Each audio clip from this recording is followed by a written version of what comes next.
Pause here. This is a huge legal moment. She's taking a plea deal, which means instead of risking trial and potentially getting slammed with the full sentence, she's accepting a negotiated punishment. In exchange, she gives up major rights, including, in most cases, the right to appeal. And notice something else. She pleads no contest, not guilty or not guilty. Legally, no contest means I'm not admitting guilt, but I'm not fighting the charge either.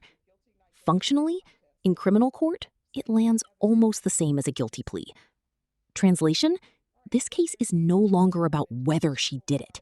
It's now about who she is and whether the judge believes she deserves mercy. That's where things get intense. Do you wish to say on behalf of your client? No, Your Honor, we just hope that the court will honor the plea bargain. All right, how old are you? 27. And who is this person you were in the vehicle with? What is his relationship to you? He's my ex-boyfriend. Do you have any children? I got 5.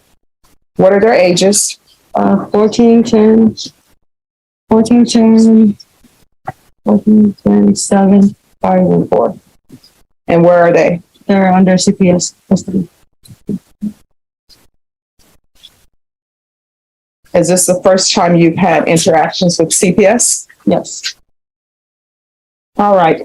Before this happened, were you employed? Yes. What were you doing? I was doing landscaping with my friends. And is this person Javier? Yeah. How far did she go in school? Did you catch that? The judge asked one of the most basic parental questions possible. What are your kids' ages? And the answer came out like someone trying to guess lottery numbers. That silence in the courtroom? Brutal. Because this isn't just about forgetting numbers. It signals something deeper. Disconnection, chaos, maybe even emotional detachment. And you can almost feel Judge Boyd's internal reaction shift right here. Up until now, this was a drug case. At this moment, it becomes a parenting case. And trust me, the judge is just getting started. I have my high school diploma. What are you planning on doing with the rest of your life? Going back to school or getting me a good job and staying away from all the bad things. But what do you want to do? Like many times people have dreams. I always wanted to be an attorney. So I just focused on that and that's what I did. Well, what do you want to do? What do you want to be? Become a detective in homicide. Well, let me just tell you right now, with this case, that's probably eliminated. Yeah. So there are some things that you can't do or that you've made more difficult to obtain based upon this case. For example, anything that requires a license, they're going to check your background. They're going to see this. And it's going to be difficult, if not impossible, for you to do that. So that means nursing school, doctors, even if you want to be a cosmetologist, that requires a license. All right. So is there a drug issue? Why is CPS involved in your life? Because of my boyfriend. And how long have your children been in CPS custody? For going on 1.5 years. So when you were with your boyfriend, CPS had your children. Yeah. So here's my question that I would always ask my client. People say they love their children. Why could you give up your boyfriend for your children? I did. Well, no, you were in the car with them. And when CPS took your children, I'm sure they told you that you need to leave this boyfriend alone because obviously there's an issue. If somebody needs a screwdriver to turn off a vehicle, that means that the vehicle is probably stolen. Right. I use a key for my vehicle. Right. I think everybody else did. So you need to ask yourself why you chose a man over your 5 children. Because a 4-year-old, a 5-year-old, 7-year-old, 10-year-old, maybe even the 14-year-old. You can't have these children and continue to give birth to children and bring them in the world and expect somebody else to care for them. Not my job. But since they're in CPS custody, guess who's taking care of your children? Everybody here who goes to work and pays taxes. Did you catch that? The judge asked one of the most basic parental questions possible. What are your kids' ages? And the answer came out like someone trying to guess lottery numbers. That silence in the courtroom? Brutal. Because this isn't just about forgetting numbers. It signals something deeper: disconnection, chaos, maybe even emotional detachment. And you can almost feel Judge Boyd's internal reaction shift right here. Up until now, this was a drug case. At this moment, it becomes, this is the turning point. Judge Boyd stops speaking like a judge and starts speaking like a parent, and maybe even like society itself. Legally, the court is sentencing her for drug possession.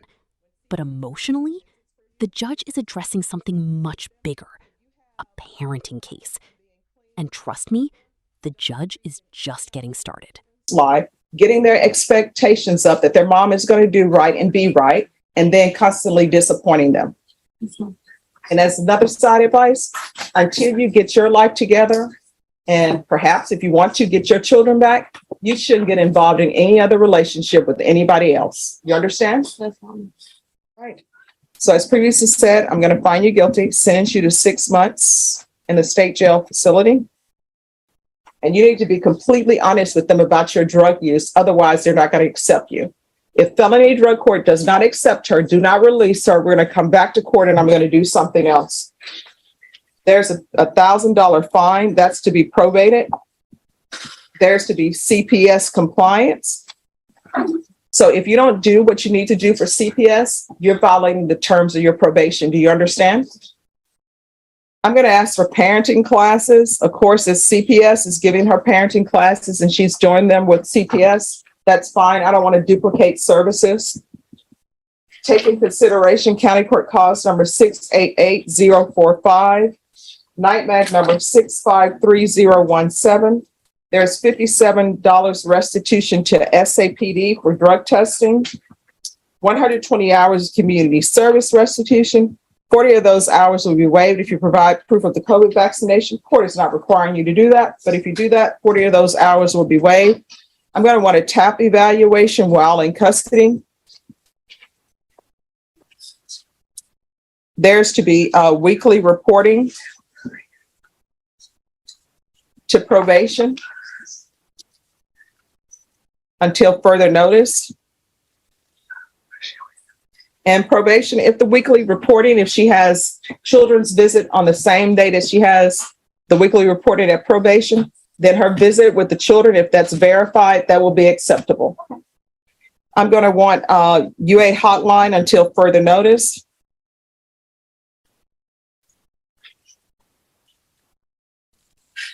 And if she successfully completes CPS requirements, then we can waive the remaining of the community service hours.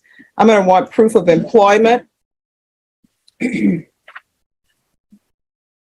within 30 days of release. There's to be no employment as a home health care provider or with minors. And there's to be no contact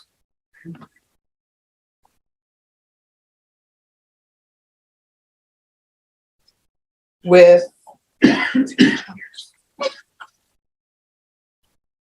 Javier Jimenez Zaragoza.